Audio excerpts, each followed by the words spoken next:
Nakakaawa dahil walang gamot sa ganyang sakit. Kaya yung mga taong hindi ganito ang mindset, alam nila kung gaano kahalaga ang oras at enerhiya nila. Kaya imbis na ubusin nila ito sa pakikipag-away sa comment section, inilalaan na lang nila ang oras at enerhiya nila sa mas makabuluhang mga bagay.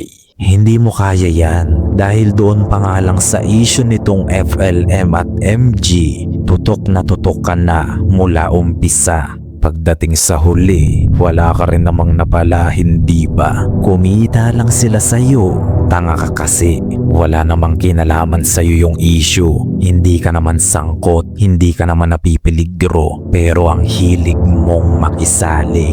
Ang lungkot kasi ng buhay mo, kaya kailangan mo yung ganyang klase ng cheap entertainment. Real talk, hindi ba?